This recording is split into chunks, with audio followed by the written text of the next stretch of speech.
Hey, how you doing? This is John, and welcome to John's Long Box. Today we're looking at Charlton Comics E-Man. This is number 4. This is 1974, and this comic is in amazing condition.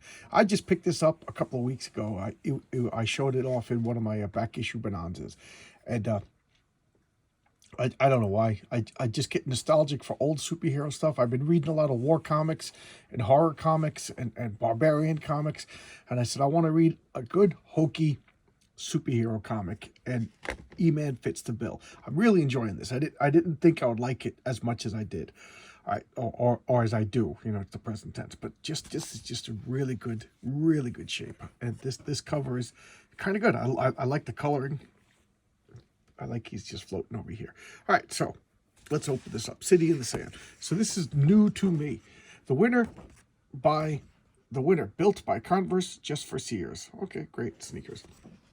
Look at that. Look at that splash page. All right, let's get this. The edition, volume 2. I don't know why it's volume 2, because this is the first series. So I'm assuming that this is going to go by magazine numbering. Magazines, every year, they consider it a different volume. Comic books, they did that for a while, and then they just started doing, like, if it was a continuous number, like 1 to 13, then they rebooted it 1. Then it would be that 1 to 13 would be volume 1, and then the next number 1 would be volume 2. So this looks like they're doing magazine numbering. So volume 2, because it started in 73 and now it's in 74. So City in the Sand.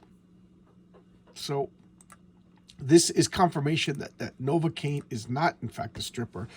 She is an exotic dancer. So here she is. She mastered some sort of Egyptian danceroony thing that they've been doing for 3,000 years, and everybody's so happy. I think the art is just getting better and better. Speaking of which, let's look at the credits. I think it's funny that they put the editor up front, but George Wildman. The script is Nicola Cudi, who I had to go look up. First off, Nicola Cudi is a man, and he died in 2020. So sorry about that. You know, I just kind of found out about him. I know I've seen his name before, but you know, I just really learned about him. So I've seen him around, but you know, I would go just talk myself into a box right here. The art is by Joe Stanton, who I am a big fan of. I've known Joe Stanton's work for a while now, and I just think it's, I don't know, it to me kind of reminds me of like almost like a little more cartoony John Byrne. All right, so let's so she's in Egypt and she's dancing around. This story is no big deal. You'll see why I wanted to showcase this comic so good. So she meets this guy. He was burnt, and he's showing her the plans to the underground city. Why? Because of plot. She's just an underground student. She's going through college. She's learning like ancient history and everything through in college, and she's an exotic dancer by night. Why is she going? Because they don't tell us. It's so she was sent by the government to get this paperwork for plot reasons. It really is the biggest flaw in this. And this guy gets stabbed, and these stereotypes from Egypt wearing fezzes are scared away by Ra. And Ra blasted with solar energy, and of course it's E-Man. I do like that E-Man. E-Man is sentient energy. So as sentient energy, he could, you know, the E equals MC squared. So he could exemplify both sides of the equation. So he could turn into vast amount of energy, and he could compress that energy into mass, into human form, and then he could control the energy, he could control the mass. So he is vastly powerful. So he can shape change, he can stretch, he could change his density, he could, you know, control all forms of electromagnetic energy. This guy is you know, if it wasn't so tongue-in-cheek, this guy would be like just a powerhouse. So now Nova Kane and him are out to why did he die? So they're looking at the map. See, he's stretching, and they're finding this lost city of Nab. And I'm gonna go quick. Monsters, life-size monsters, and here they go through the desert, and she gets a where is it? Did I pass it? Oh yeah, she gets a little case of the hornies over here. Like, this city, isn't it beauty? It makes me shudder to think what happened to these people. I was wondering, blah, blah, blah, blah, blah. You know, it's just the two of us in the middle. Are you listening to me? That tower, Nova, look at it. Typical old-fashioned story. The girls are always interested in the guys, and the guys are oblivious or just not into it. Like the spirit. So here they go. They into the city. He's blasting a Rooney, and it's super advanced technology. So far the story, no big deal. This is kind of run of the mill science fiction stuff, science fiction comic books. So now he's running around. They're investigating. She falls because everything's ancient. He transforms the stairs, saves her life. She's translating the hieroglyphics, something that it's kind of just like, why is she doing this? Because plot. That's why they never really said in any of the other appearances that she could do all the stuff, but now it's necessary for the story, so she could do all this stuff. But again, E-Man is kind of like not to be taken as seriously as, say, like Fantastic Four or Spider-Man. So they find out that this is a time machine, but it was never used because of inadequate energy supplies. So he is living energy, he powers it up, and they go 3000 BC, and they come to the city, and everybody speaks English, because, that's what everybody does in ancient Egypt. And at least they make a note to say that these signs were translated in English for our sake, but they they don't say anything about the people, so they speak English, and they call E-Man and Nova aliens. And like, why would they call us aliens? That's bizarre. Why don't they call us outsiders, infidels, foreigners? Because he explains they're aliens. So these people crash landed here on Earth. They couldn't power up anything, and then they died from a plague. They came here to share their technology with the Earth. They're good guys, but they died from a plague. And in order to combat the plague, she's like, well, how are we going to fit in? So that's no problem for E-Man. He could shape change and change. So he's going to change the complexion of his skin, and he gives her grease. And she's like, what? Grease? Yuck. So here they are. She's in blackface, and he transforms. So is that blackface if he actually transformed? But she's wearing makeup. So I think we should cancel her. Everybody get on Twitter and cancel Nova Kane right now, because it's the right progressive thing to do. She's in blackface. Cancel her. I demand it. I need my superiority fix. So anyway, they're walking through the town, and what they're finding out is, in order to combat the plague, the leader, who calls himself Pharaoh is keeping the children raised in isolation away from their parents to save them.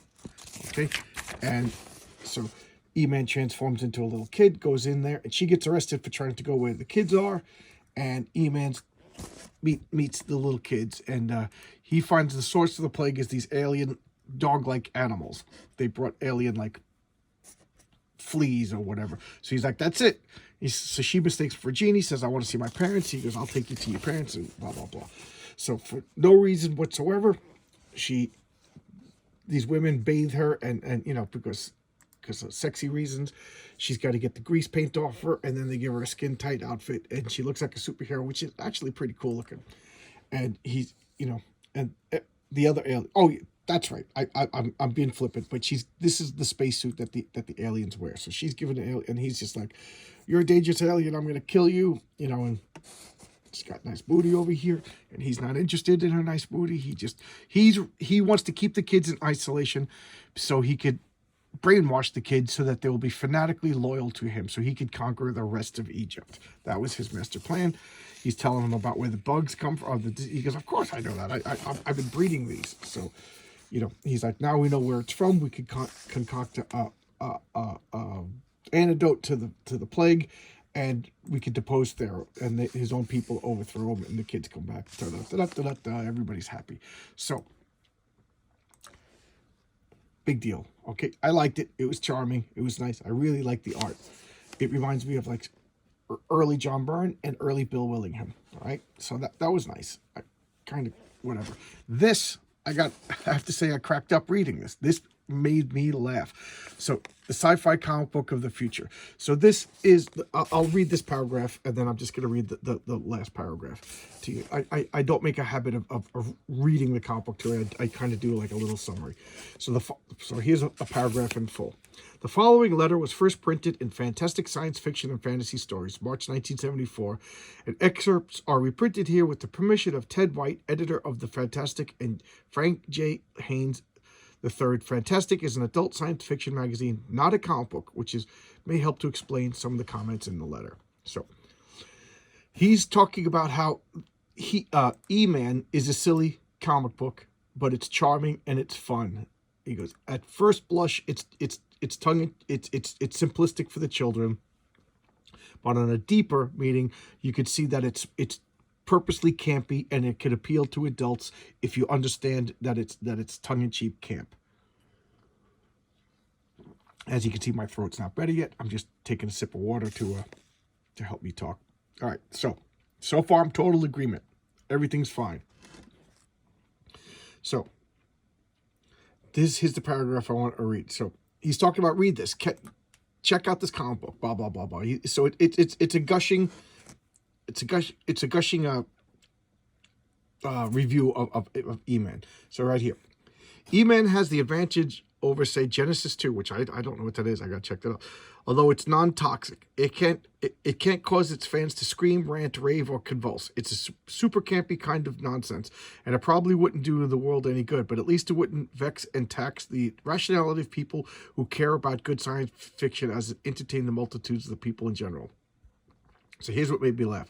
After all, science fiction will no longer be chic in a few years. When people once again forget about it, they'll turn to something else, and that's what you'll do.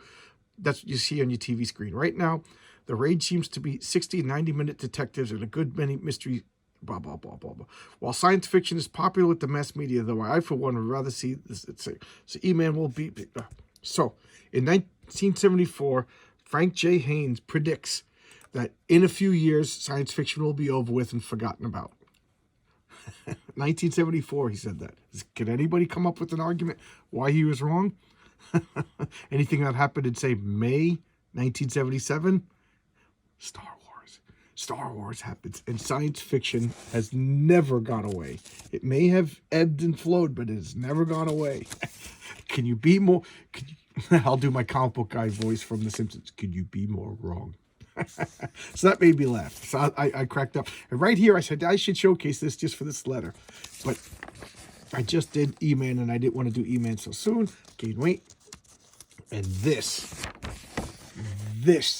gave me the chills. Okay? This, I actually got the chills. Okay? So this is Steve Ditko with a lesser-known character called Killjoy. And as far as I know, he only appeared twice. Once was in issue 2 of E-Man, and now this is issue 4. And I don't think Killjoy has ever appeared again. Okay? Note that there's no credits, but I do know that Killjoy is Steve Ditko, plus this artist dead giveaway. So Killjoy is silent. He has no dialogue. And I don't know if he even has powers. So he just runs around. He's like, just like a quiet, silent antagonist observer in his own stories. Okay, so just that is just bizarre. So, Killer Dead is the villain. Okay, I swear no one is taking me, Killer Dead, alive. So the cops are shooting at him.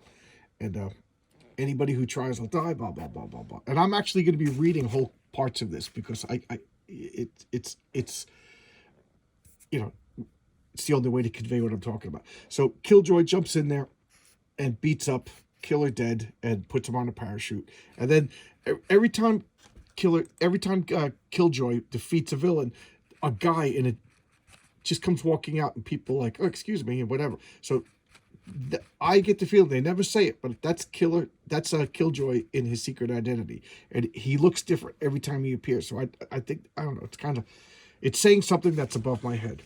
And then there's this guy who walks around with criminals have the right to steal. He's kind of like a Rorschach in the Watchmen. He's omnipresent. He's always crying, and he always has a, what's that called? A placard. Okay, it's so unjust that my friend Killjoy made another innocent criminal sob. He made him unhappy. Criminals have the right to steal. Okay. So now over here, I'm probably gonna be reading a lot of this. So forgive me, and it's horrible because my voice, but whatever. Hold it. I'm a have-not. You are a have. I have the right to have money, so hand over my money, you crook. That's what the criminal is saying to the innocent guy. Wait, I'm deprived. His money belongs to me. I'm exploited. His money is mine, and mine, and mine. I deserve his money. I want my share of other people's money. His money is mine, mine. No, I have the right to the unearned money, mine. I want money, so his money are mine. You know, they don't even have proper grammar. What about my right? My right to his unearned money. Keep out of this. You have no right to say, because because it is your money. You have no right to keep it. You know, this guy with the red, and I like that. He put him in the red hair so we can differentiate him. And here comes Killjoy. Killjoy's not saying anything. You selfishly earned money.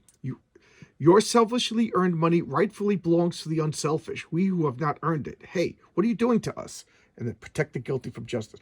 You have no right taking a victim from his attackers. Hey, you have better weapons than we do. That means he exploited them from us. Your suit is better than ours. He stole it from us. You exploited your good looks from me. We have a right to take back whatever we never had, but still belongs to us. Your advantages belong to me. You stole your better health from me. You deprived me of my talents, ability, skills. It's not fair. Haha. So Killer dead. He escapes because the mob attacked Killjoy. And here's an odd villain. And this is another thing in these two Killjoy stories is just lots of villains, and the villains are kind of hokey. All right, so just keep that in mind. So this is Snake. Okay. So then this is where it started to give me the chills. Snake in Grass's jewelry. I'm prejudiced. I don't do business with crooks. Snake, you bigot. It's against the law to discriminate me. I'll rob anyone and I'll make it legal. I'll give you my personal IOU. So here comes Killjoy to beat him up, to fight him. And this actually goes over here. So this guy's walking around. Snake, you little rat. Snake, stupid. I'll take that jewel case. And the jewel's inside. And here comes Killjoy ready to fight. So now it's just, typical Steve Ditko. Just fighting and fighting and fighting. Well, happy day. Killjoy failed. Haha. Snake escaped. So now all the villains have my way. The killer dead, or you can't take. You have my. I can't even read. Have out of my way. Take killer dead or not at all. So killer dead wants to be taken dead. So he wants to do suicide by cop. I'm not supposed to be taken alive. And then look, I just like this. The Hart Foundation protect the guilty from justice. And here's that guy again. The hero failed. The guilty got away. The innocent lost his money, but only fair. The injustice triumphs. The guilty, right? So he's just opposite man. And I really do like this panel. This time, I swear, Killer Dead won't be taken alive. I know I'm reading a lot of this, but whatever. It's a crime arresting the honest man from being caught exercising his freedom to take another's property. No one has a right to own property. Everything belongs to everybody. Every decent man can see he's being framed, forced to act that way because of his environment. He's not to blame, but everyone else is to blame. It's not what a man does that counts. He has to be judged by the fact that he could be perfectly good. Even the innocent are not all innocent. How could the guilty be all guilty? I was forced to do bad. Look at this guy's face. It's dishonest to expect a man to be honest, unjust to demand justice, evil to want good. But the truly honest, just good, human man blames none. He forgives all and expects more or less of the others. My feelings, exactly, by whim tells me the real truth. No one can help what he does or is. Rational is immortality. I'd love to see what RJ from the Fourth Age has to say about this. He's smarter than me. Most people are smarter than me. What depth of understanding, you honorable sir, are a shining example of what all men must strive to become.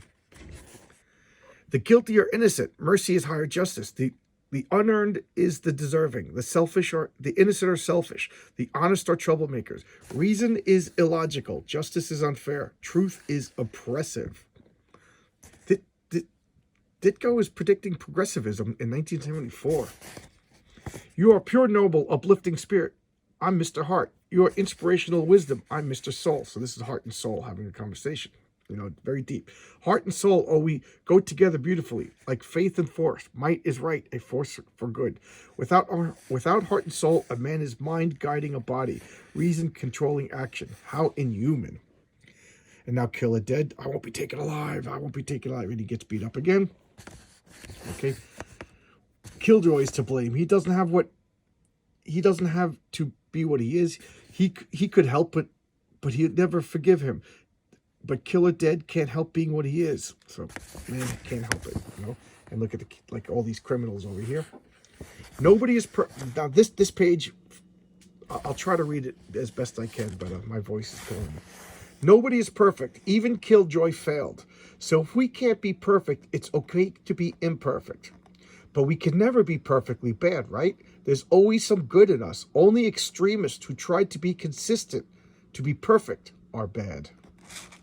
Oh my God. This is progressivism.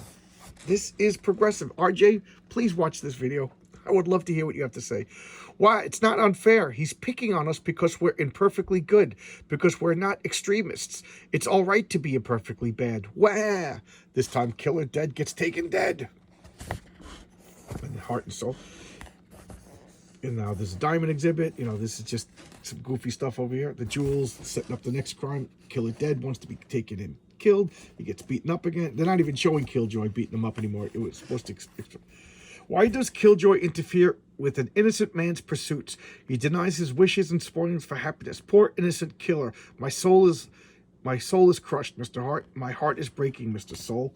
So Heart and Soul are upset because the criminals aren't getting there. Here comes Snake. He's trying to steal diamonds. So Snake wants to steal the diamonds. I'm Diamond Head. I need the jewel. I'm the king of diamonds. I want it. I'm Diamond Lady. I insist. What about us? Diamond Eyes, Blue Diamond, Dr. Diamond, Diamond Master, Captain Diamond, Red Diamond, Diamond Brain, Diamond X. But the jewel rightfully belongs to... No! To those that do not own it. To us, the jewel deprived, the jewel exploited, the jewel needy. So they own it because they need it. They don't have it. If our sound moral argument convinces you, open the safe so we can claim your right. We don't want you to do anything against your will.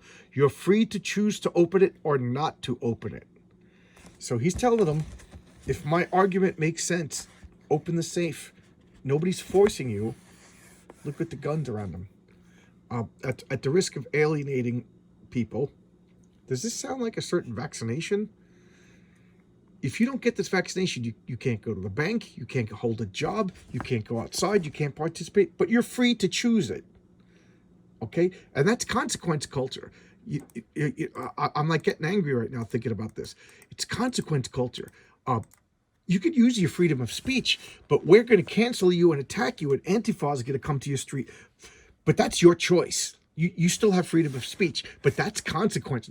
No, guys, I'm really think this is amazing. And then, of course, everybody's fighting, and Snake takes the jewel because all the criminals shot each other in the circle. So Snake is dancing around. It's not fair. I have a right to always get away with crime, to always get away from Killjoy. Why can't I have my way? Ooh, I'm free. I'm safe. I'll escape again. Biff, bam, boom, boom, boom. Killjoy beats him up. Little ass cheek showing. I didn't mean to say that, but I did. This time, so now he wants to die, and that's the end. I got the chills when I read that. Look at this goofball. What do you think? Am I insane? Yes. Yes, I am insane. I'll save you the trouble. But that was brilliant. That was like terrifying, and that was brilliant. And Steve Ditko is a madman. Steve Ditko is a visionary. Steve Ditko is out of his mind. And Steve Ditko predicted progressivism in 1974. I don't know. I got the chills. What do you guys think? Did I alienate people? Are people desubscribing? That was a political comic, and that was heavy-handed, and it was preachy. I don't know. I guess I'm a hypocrite. I have a right to break my own rules. Wah! Why won't I get 1 million subscribers? Why won't I get monetized right away? Why can't I just sit home and read comic books and get paid for it by YouTube? Why can't I open up a Patreon and everybody send me thousands of dollars a month? Wah! You know, that that's progressivism. So what do you guys think? I really want to see the comments in this video, okay?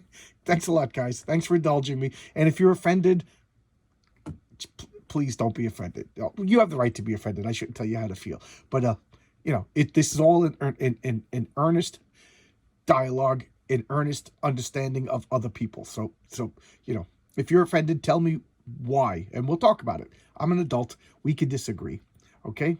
That's the difference between childlike progressives and adults. we could disagree and still be friends, still hash it out. Okay, thanks a lot. All right, I'll see you tomorrow, guys, with another video.